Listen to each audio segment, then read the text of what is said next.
Boa tarde, boa noite, um bom dia a todos. Eu sou o Capitão André Costa, sou do grupo de instrutores da Team Six Brasil e estaremos iniciando a aula sobre inteligência. Aula 1 do módulo que haverão mais duas aulas, portanto 1, 2 e 3. Bom, a inteligência nada mais é do que a produção de conhecimentos e dados, bem como a guarda desses dados. Isso tudo se engloba a atividade de inteligência, quer seja do Estado, quando se fala Estado, seria o país, o qual tem interesse em preservar esses dados, esses conhecimentos. E esses dados e conhecimentos, eles são produzidos de uma forma metodológica, ela tem uma metodologia, ela tem uma técnica, afastando assim ações meramente intuitivas, achismos. Então, na verdade, ela tem uma técnica, um método para a produção desse conhecimento, desses dados, para que aí sim, de uma forma racional, ele oriente a tomada de decisões. A atividade de inteligência antigamente era denominada informações. Hoje ela evoluiu para um termo inteligência. Ela, na verdade, sempre apresentou diversos tabus, pertinentes a quem poderia ter acesso, a quem poderiam produzir esses dados, essas informações que hoje são conhecidos como inteligência. Então eram os dados, os termos técnicos dos chamados especialistas em informações ou inteligências. Mas na verdade, hoje em dia, com a democratização do conhecimento, bem como a abertura e ampliação desse tipo de dados, desse tipo de conhecimento, abrangendo não só empresas privadas, mas também, maiormente, mais afeto a organismos públicos, como o próprio governo, o Estado quanto país e entidades públicas. O objetivo geral da atividade de inteligência é identificar os principais conceitos, definições da atividade de inteligência e também contra-inteligência praticadas no Brasil, à luz da legislação vigente dentro do Estado Democrático de Direito, ou seja, dentro do nosso país, respeitando-se as leis vigentes no país. Quais os objetivos específicos? Conhecer o sistema de informações dos órgãos de segurança, conhecer as atividades de inteligência, bem como contra-inteligência, conhecer as legislações que tratam da área no nosso país e aprender a utilizar a inteligência na gestão da segurança pública. Objetivos específicos ainda: produzir conhecimentos de inteligência com emprego da metodologia específica e estreitar as relações funcionais e de companheirismo entre os integrantes do sistema de inteligência. A história. Bom, desde os primórdios da civilização, a atividade de inteligência ela existe. Ela é que serve para a tomada de decisões. Antigamente, mais ligada ao campo militar, mas a gente, estudioso do assunto, conhecedor, que na verdade ela é empregada no campo político, no campo econômico, no campo psicossocial, até mesmo nas indústrias e empresas privadas, são empregadas metodologias e técnicas de inteligência para o planejamento eficaz dessas estratégias. No Brasil, a atividade de inteligência, antigamente era dominada de atividade de informações, como já foi dito, ela é detentora de uma história muito rica, muito peculiar, povoada muitas vezes de mistério, de questões não tão elucidadas perante a população como um todo, e o que ocasiona diversas dúvidas e crises governamentais a que foram submetidos as pessoas que foram ligadas às atividades de inteligência. Portanto, gera essa conotação de algo meio nebuloso, algo misterioso, que na verdade não é bem o que aconteceu. Na história, a atividade de inteligência ela é ligada ao assessoramento do governo como país. O que ocorreu com maior intensidade com o Conselho de Defesa Nacional. Ele foi criado através do decreto lá em 1927 e esse conselho é um órgão diretamente ligado ao presidente da República, constituído por todos os ministros de Estado, chefes do Estado-Maior, bem como da Marinha, Exército e Aeronáutica. Essas pessoas, utilizando-se de atividades de inteligência, subsidiavam decisões do presidente. De acordo com a ABIN, a Agência Brasileira de Inteligência, a produção de conhecimentos voltados para a segurança do Estado e da sociedade é a definição de inteligência. Atividades de inteligência.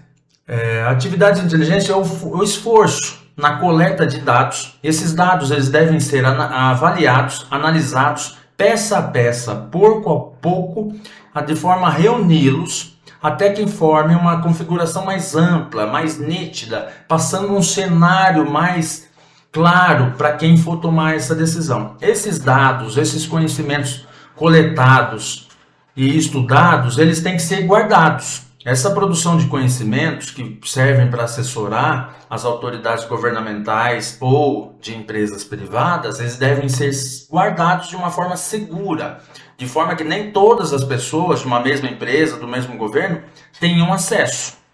Porque esses dados, esses conhecimentos levantados é que vão servir para um planejamento, bem como para a execução em si das políticas internas, das políticas externas. Eles vão servir de base para as decisões que serão tomadas.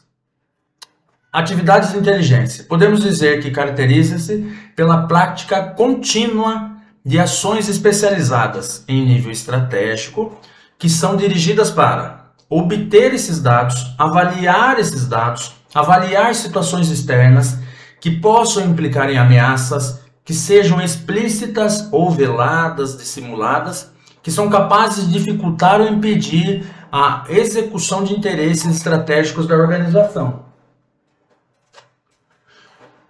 A identificação, a avaliação e a neutralização da espionagem, promovida por serviços de inteligência de outros organismos, vinculados ou não ao governo. Proteção de conhecimentos científicos e tecnológicos que sejam de interesse da segurança, da organização, do Estado, os quais devem ser considerados sigilosos. Esses são roles de atividades da inteligência. Bom, entre os ramos da inteligência nós temos a inteligência em si, que nada mais é que a prática sistematizada de metodologia de ações específicas voltadas para a obtenção, produção de dados e conhecimentos com o objetivo maior de assessorar o governo, os comandos, as direções, as chefias e a própria sociedade no planejamento, acompanhamento e execução dessas políticas, na execução desses atos decisórios. Um outro ramo de atividade da inteligência é a contra-inteligência. Ela atua na guarda, na salvaguarda do conhecimento, dos dados, dos locais de interesse de segurança do Estado ou da sociedade. Atua também na identificação, na avaliação e neutralização de ações adversas, quer seja promovida por organismos ou pessoas que estejam ligadas ou não ao governo. Atua na identificação, avaliação e neutralização de espionagem, promovida por serviços de inteligência estrangeiros. Princípios básicos da atividade de inteligência. Entre os princípios básicos da atividade de inteligência, nós temos a objetividade, onde os trabalhos de inteligência devem ser objetivos, diretos, claros, devem ser pautados na segurança dessas informações, desses conhecimentos. Oportunidade, ou seja, no momento correto, no momento oportuno, tem um timing correto dessas atividades de levantamento de conhecimentos e informações. Totalmente sob controle. Poucas pessoas têm acesso, poucas pessoas sabem desses conhecimentos produzidos e a partir disso elas tomam decisões. Imparcialidade, ou seja, não pendem para qualquer lado com ideologia ou não, apenas produzem conhecimentos e dados. Simplicidade, diretamente ligada à objetividade, diretamente ao ponto, sem rodeios, para que as decisões ligadas à segurança interna e segurança de organismos, da população como um todo, sejam adotadas de uma forma rápida. Amplitude, não tendo um foco isolado, mas sim analisando o contexto como um todo. E clareza, possibilitando às autoridades, diretores e chefes na tomada de decisões corretas. Sigilo das informações. Os agentes responsáveis pela guarda de documentos, conhecimentos, materiais, áreas, comunicações, operações, sistemas, eles têm a obrigação de seguir o sigilo profissional. Inclusive, deve-se ter nesses organismos um código de ética específico, muito bem claro e seguido pelos seus agentes. A Lei 9883 de 99 institui o Sistema Brasileiro de Inteligência e criou a ABIN.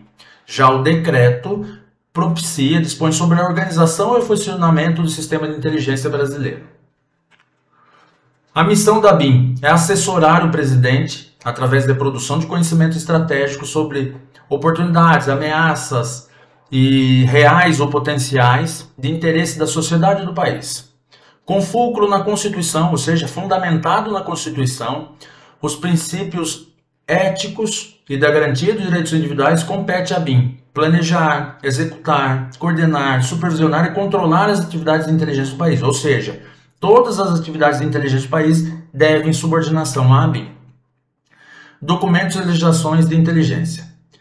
Trabalhar na produção de conhecimento nas atividades de inteligência e contra-inteligência de segurança pública requer, por parte dos profissionais envolvidos, descrição fundamentada na ética profissional. Deve-se constantemente buscar aperfeiçoamento desses oficiais dentro dos parâmetros éticos e deve-se buscar o raciocínio e a lógica. Portanto, a procura do conhecimento não é apenas uma opinião verdadeira. Ela, na verdade, ela deve basear-se, numa opinião verdadeira e imutável. Não, a inteligência ela coleta dados para que se possa tomar as melhores decisões. O Código Penal brasileiro, inclusive no artigo 325, prevê uma pena para quem deveria manter sigilo ou segredo, o profissional que deve manter sigilo ou segredo sobre determinados assuntos, mas o revela. Portanto, a importância de ter-se as normas de direito tratando do assunto, mas além disso, o treinamento do pessoal e além possuir um regimento interno para melhor fluidez dessas informações. Aqui as leis 12.527 de 2011 e o decreto 7724 de 2012, que regulamenta a lei, é uma leitura necessária para os senhores, pois eles estipulam assuntos, conhecimentos e conceitos importantíssimos ao assunto inteligência. O artigo 25 desse decreto, ele fala que assuntos imprescindíveis à segurança e sociedade não devem ser divulgados, cuja divulgação, caso ocorra, ou o acesso, podem ocasionar risco à defesa e soberania, prejudicar ou pôr em risco a condução de negociações internacionais, prejudicar ou pôr em risco informações de caráter sigiloso para outros estados e organismos internacionais, pôr em risco a vida, a segurança e a saúde da população, oferecer risco à estabilidade financeira, econômica e monetária do país, prejudicar ou causar risco a planos ou operações estratégicos das Forças Armadas, prejudicar ou causar risco a projetos de pesquisa e desenvolvimento científico ou tecnológico de interesse nacional. Portanto, esse artigo ele prevê ainda pôr em risco a segurança de instituições ou altas autoridades, comprometer atividades de inteligência, de investigação ou de fiscalização em andamento relacionadas à prevenção e repreensão de infrações. Portanto, esse artigo 25 ele prevê uma série de problemas quando dados sigilosos ou documentos sigilosos são acessados de forma irregular. Já o artigo 26 ele prevê as formas de classificação de um documento de acordo com o seu grau de acesso. Nós temos o grau ultra secreto, secreto e reservado. A duração desse período de sigilo desses documentos, ultra secreto 25 anos, o secreto 15 anos e o reservado 5 anos. O artigo 29 do decreto. Informações que puderem colocar em risco a segurança do presidente ou vice e dos seus cônjuges, filhos, são classificados como reservado e têm a duração do seu mandato ou do último mandato, caso seja reeleição.